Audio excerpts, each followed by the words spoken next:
प्रियजन और राधे राधे, जय श्री कृष्णा। मैं हूं चाणक्यराज भारद्वाज और आप देख रहे हैं राशि ज्योतिष, दर्पण मन का सुख जीवन का। बहुत बहुत स्वागत, आपका हार्दिक अभिनंदन है मासिक राशिफल के रूप में मार्च 2024 के राशिफल के इस माह एपिसोड में, जिसमें मैं बताऊंगा कुंभ राशि के जातकों पर कैसा प्रभाव रहेगा 1 मार्च 2024 से और 31 मार्च 2024 तक। क्या ग्रह गोचर के प्रभाव आपके ऊपर रहेंगे, कैसा रहेगा आपका ये महीना, तो इस विषय में हम विस्तार से चर्चा करेंगे। और वीडियो के अंत में कुछ महत्वपूर्ण उपायों पर भी हम चर्चा करेंगे, जिनके माध्यम से ग्रहों की अशुभता को कुछ हद तक शुभ किया जा सकता है और शुभता को कुछ हद तक बढ़ाया भी जा सकता है। तो शुरू करते हैं प्रियजनों। सबसे पहले हम शुरू करेंगे गुरु से। गुरु को प्रणाम करेंगे और उसके बाद शुरुआत करेंगे हम गुरु से। गुरु आपकी राशि से प्रियजनों तृतीय भाव में गोचर कर रहे हैं। तृतीय भाव में गुरु कुछ मिला जुला असर देते हैं। इनको बहुत ज्यादा बढ़िया नहीं कह सकते, लेकिन बहुत ज्यादा खराब भी नहीं कह सकते। देखिए, तृतीय भाव छोटे भाई बहनों का भाव है, उनसे संबंध आपके मधुर रहेंगे, संबंध आपके अच्छे रहेंगे। तृतीय भाव संघर्षों का भाव है। मल्टीमीडिया, टीवी इत्यादि का विचार भी तीसरे भाव से किया जाता है। यदि आप फिल्म, टीवी, मीडिया इत्यादि से संबंधित कोई कार्य कर रहे हैं या करना चाहते हैं, तो उसमें तो आपको सफलता ये देंगे। कम्युनिकेशन का भाव भी है। कम्युनिकेशन, दो या दो से अधिक लोग जब आपस में बात करते हो तो वह कम्युनिकेशन कहलाता है। उसमें भी आपको या उससे संबंधित कार्यों में आपको सफलता देने का कार्य देवगुरु बृहस्पति करेंगे, यहां पर विराजमान होकर के। देवगुरु बृहस्पति की पहली पंचम दृष्टि आपके सप्तम भाव में जाएगी। दाम्पत्य का भाव, पार्टनरशिप, साझेदारी, व्यापार इत्यादि देखते हैं सप्तम भाव से। मैं आपको यहां बता दूं, यदि आप फाइनेंस से संबंधित कोई कार्य करते हैं, जैसे ब्याज पर पैसा देना या लोन संबंधी कोई कार्य, तो उसमें आपको गति देखने को मिल रही होगी या गति देखने को आपको मिलेगी, उसमें सफलता देंगे आपको। साझेदारों से, पार्टनर से आपके संबंधों को अच्छा करेंगे। दाम्पत्य जीवन में भी मधुरता लाएंगे, संबंध आपके प्रगाढ़ होंगे। शीघ्र विवाह के योग बना रहे हैं। देवगुरु बृहस्पति विवाह के योग बनाते हैं। यदि आप विवाह योग्य हैं तो आपके विवाह के योग भी बनाते हैं, प्रेम विवाह के योग भी बनाते हैं। ये सप्तम दृष्टि से प्रियजनों ये देखेंगे भाग्य स्थान को। पिता से संबंध अच्छे होंगे, यात्राएं आपकी बढ़ जाएंगी, धार्मिक यात्राएं आपकी होंगी। बड़े भाई बहनों से भी आपके संबंध अच्छे होंगे। ज्योतिष की तरफ आपका रुझान रहेगा। धार्मिक पुस्तकें पढ़ना या धर्म के बारे में अधिक जानने की रुचि आपको ज्योतिष की तरफ ले जा सकती है। हो सकता है इस दौरान आप एक अच्छे गुरु की संगत में या गुरु के सानिध्य में आप एक अच्छे ज्योतिषी भी बन जाए, यह भी अधिक संभावना है। धर्म की ओर आपका रुझान ज्यादा रहेगा, क्योंकि धर्म का स्थान है नवम स्थान, और धार्मिक यात्राएं आपकी अधिक होंगी। नवम दृष्टि की बात करें तो नवम दृष्टि आपके लाभ भाव में जाएगी, जहां इनकी खुद की ही राशि बनी है। 11वां भाव आमंदनी का भाव भी है प्रियजनों। आमंदनी वह है जो आपने अपने मेहनत से कमाई हो, वह 11वां भाव है। समाज में मान प्रतिष्ठा आपकी बनेगी, समाज में लोग आपको पहचानेंगे।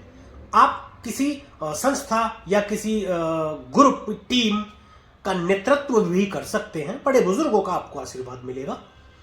उच्च पदस्थ व्यक्तियों से आपकी मुलाकात होगी, भेंट होगी, जिनके माध्यम से आप लाभान्वित होंगे या अपने कार्यों में सफलता आपको देखने को मिलेगी। गुरु के बाद प्रियजनों बात करेंगे अब शनि की, जो कि आपके लग्न में ही स्थित है। शनिदेव आपके लग्नेश है और लगन में ही गोचर कर रहे हैं। वैसे तो लगन में शनिदेव अच्छा फल नहीं प्रदान करते, आपको अहंकारी बना सकते हैं। अब चूंकि ये लग्नेश है, आपकी लगन के स्वामी लगन में ही बैठे हैं, तो इस लिहाज से आपको थोड़ा अच्छा फल भी देखने को मिलेगा, या कह सकते हैं शनि के यहां पर आपको मिले जुले असर देखने को मिलेंगे। तृतीय दृष्टि से ये तृतीय भाव में देख रहे हैं, जहां पर गुरु विराजमान है। तो देखिए, संघर्ष तो आपके रहेंगे ही। अब चूंकि वहां बृहस्पति मौजूद है, पहले से उपस्थित है बृहस्पति, तो शनि वैसे भी तृतीय भाव में बैठे हैं, दृष्टि डाले अच्छा फल प्रदान करते हैं, लेकिन गुरु के रहते और भी अच्छा फल प्रदान करेंगे आपको। सप्तम दृष्टि से आपके सप्तम भाव में देख रहे हैं। दाम्पत्य जीवन में गड़बड़ हो सकती है कुछ, उससे आप सावधानी रखें। व्यापारिक दृष्टि से शनि की जो ये दृष्टि है, 7वीं दृष्टि, ये आपके लिए उत्तम फलदायी रहेगी। पार्टनर से, साझेदार से थोड़े से मतभेद हो सकते हैं, परंतु कोई बात नहीं, देवगुरु बृहस्पति की भी दृष्टि है, वह ठीक सब कुछ कर देंगे। दसम दृष्टि जो शनि की जाएगी, वह आपके कर्म स्थान में जाएगी, कर्म भाव में दृष्टि जाएगी। सरकारी यदि नौकरी के प्रयास आप कर रहे हैं तो उसमें अधिक संभावना है कि आपको सफलता देखने को मिले। शनि का अपना खुद का घर है, जिसको देख रहे हैं ये कार्यों में सफलता देंगे। व्यापार को विदेशों से जोड़कर आपको लाभान्वित करवा सकते हैं शनिदेव। और एक विशेष बात मैं आपको बता दूं कि यदि आप राजनीति में सक्रिय हैं तो वहां कोई एक बड़े पद की प्राप्ति आपको हो सकती है, बड़ा मुकाम आपको दिला सकते हैं शनिदेव। शनि के बाद बात राहु की आती है, जो कि आपके द्वितीय भाव में स्थित है। दूसरा भाव धन का भाव है, पैतृक संपत्ति, कुटुंब का भाव है, निवेश स्थान है, परिवार को भी देखते हैं, दाम्पत्य जीवन को भी कुछ हद तक दूसरे भाव से हम देखते हैं। और एक महत्वपूर्ण बात, ये वाणी का भाव है। हमारे जीवन में वाणी अत्यधिक महत्वपूर्ण होती है। वाणी से ही हम पराये को अपना बना लेते हैं, अपने को पराया बना देते हैं, और वाणी से ही व्यापार अच्छा या बुरा होता है। इसलिए वाणी बहुत महत्वपूर्ण भूमिका निभाती है। वाणी में दोष उत्पन्न हो सकता है, जिसके चलते आपके कुटुंब से संबंध खराब हो सकते हैं, किसी प्रकार की पैतृक संपत्ति मिलने में बाधा उत्पन्न हो सकती है। तो उसमें आप थोड़ा सावधानी रखें, सोच समझ कर बोले। यदि वाणी पर नियंत्रण रखेंगे तो चीजें ठीक रहेंगी। ज्योतिष संभावनाएं हैं और सावधानियां, यदि संभावना समझने के बाद में सावधानी रखेंगे तो चीजें अच्छी होती चली जाएंगी। काफी हद तक ग्रहों की नकारात्मकता को आप सकारात्मकता में परिवर्तित कर सकते हैं, या नकारात्मक से बचा जा सकता है सावधानियों के चलते। राहु की पहली पंचम दृष्टि जो जाएगी वो आपके छठे भाव में जाएगी। छठे भाव में दृष्टि डालेंगे, अच्छे फल की प्राप्ति देंगे। रोग रिपु ऋण से आपको मुक्त करेंगे। कोई ऐसा शत्रु आपका, कुछ ऐसे शत्रु आपके जो आपको नहीं पता, आपके पीठ पीछे रहकर आपसे शत्रुता निभाते हुए आपका नुकसान करने का सोचते हैं, वे अपनी ही परेशानियों में उलझेंगे और अपना ही नुकसान कर बैठेंगे, आपका नहीं कुछ बिगाड़ेंगे। यदि कोई रोग आपका चला रहा है, पुराने समय से चला रहा है, तो उससे भी आपको मुक्ति मिलेगी। अब किसी कर्ज से यदि आप परेशान थे तो उससे भी आपको मुक्ति मिलेगी। सप्तम दृष्टि से ये अष्टम भाव को देखेंगे। अष्टम भाव ऑकल्ट साइंस, गूढ़ रहस्य, गुप्त विद्या, तंत्र मंत्र, आयु का विचार यहां से करते हैं। मृत्यु का भाव कहा जाता है अचानक से घटित हो जाने वाली घटनाओं के लिए भी ये जाना जाता है। तो विशेष सावधानी आपको रखने की जरूरत है। गाड़ी चलाते वक्त आप सावधानी रखें, यात्रा करते वक्त सावधानी रखने की अत्यधिक आपको जरूरत है, क्योंकि एक्सीडेंट, दुर्घटना इत्यादि की संभावनाएं बढ़ जाती है राहु के दृष्टि डालने से। अचानक से बहुत बड़े धन प्राप्ति के लिए भी अष्टम भाव जाना जाता है। ऐसा धन जो आपने कमाया नहीं है, गुप्त धन, जिसकी आपने कल्पना ना की हो। तो राहु की दृष्टियां डालने से आपको बहुत बड़े धन की ऐसी प्राप्ति भी हो सकती है जिसकी आपने कल्पना ना की हो। सकता है आपके बड़े बुजुर्ग आपके नाम पर कोई संपत्ति छोड़ गए हो, वह आपको पता चले और वह आपको मिल जाए। ऐसे धन की प्राप्ति आपको हो सकती है। राहु की जो नवम दृष्टि है वह जाएगी आपके दसम भाव में। यहां शनि की भी दृष्टि है और राहु की भी दृष्टि है।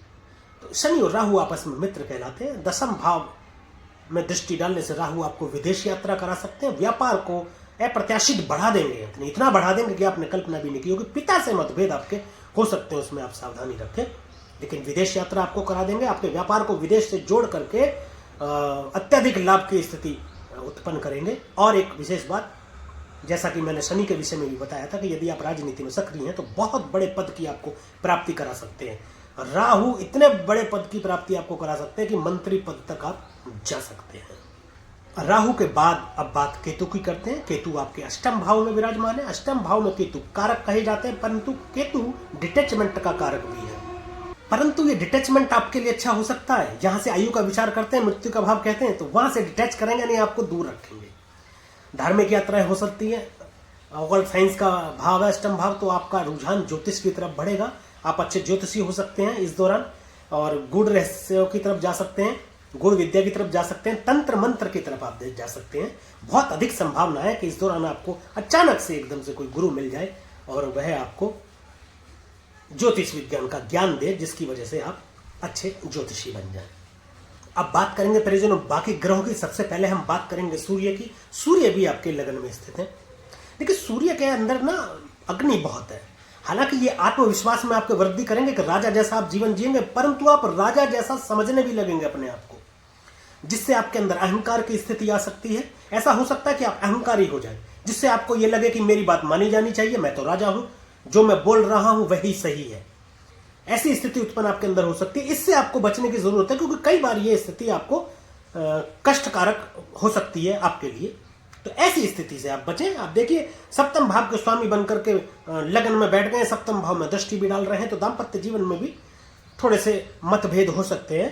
मनमुटाव की स्थिति हो सकती है। 14 मार्च तक ये यहाँ पर उपस्थित रहेंगे। 14 मार्च को ये गोचर कर जाएंगे आपके धन भाव में। तो धन भाव में सूर्य के होने के चलते देखिए कुटुंब से आपको संबंध थोड़े खराब हो सकते हैं, उसमें आपको सावधान रहने की जरूरत है। परंतु ये पैतृक संपत्ति को दिलवा सकते हैं आपको। यदि सरकारी किसी उलझन की वजह से आपको नहीं मिल रही थी तो उसमें थोड़ा सहायता कर सकते हैं। परंतु एक स्थिति दुखद यहां पर रहेगी कि राहु यहां पर मौजूद है, तो राहु उस कामों में आपके अड़ंगा लगाएंगे। राहु सूर्य को ग्रहण लगाते हैं, जिसकी वजह से सूर्य अपना पूरा फल नहीं दे पाते हैं।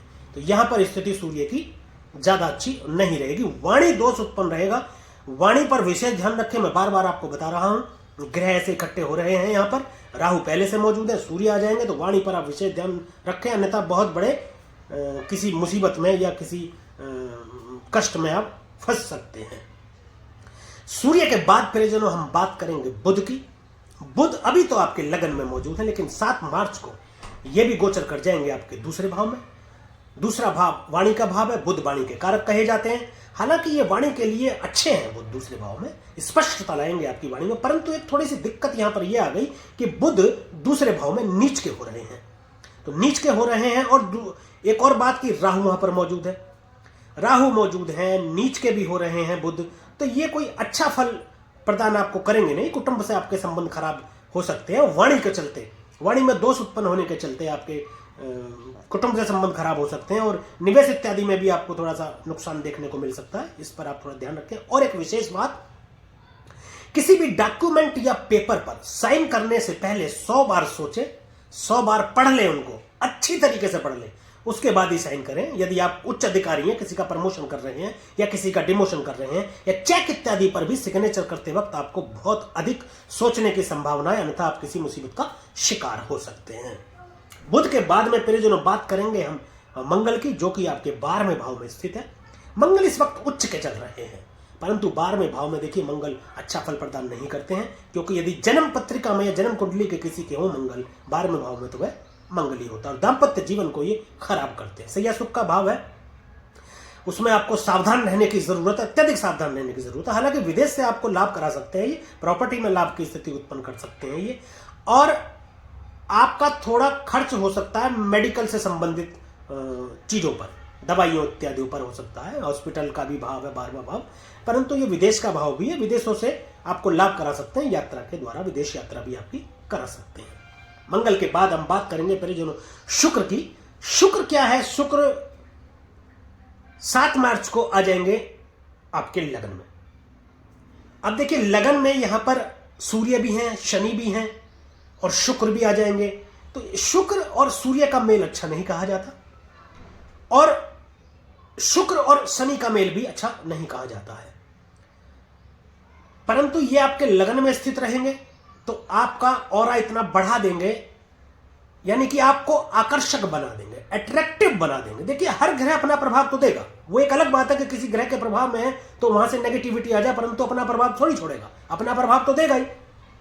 आपको आकर्षक बना देंगे शुक्रदेव, आपको अट्रैक्टिव बना देंगे, लोग आपकी तरफ आकर्षित होंगे, आपसे जुड़ना चाहेंगे लोग, ये शुक्रदेव करेंगे। शुक्रदेव भाग्य भाव के और सुख भाव के स्वामी बने, लगन में जाकर के बैठ गए, तो भाग्य में वृद्धि के चलते आपको सुखों की प्राप्ति होगी, संपूर्ण सुखों की प्राप्ति करा देंगे आपको।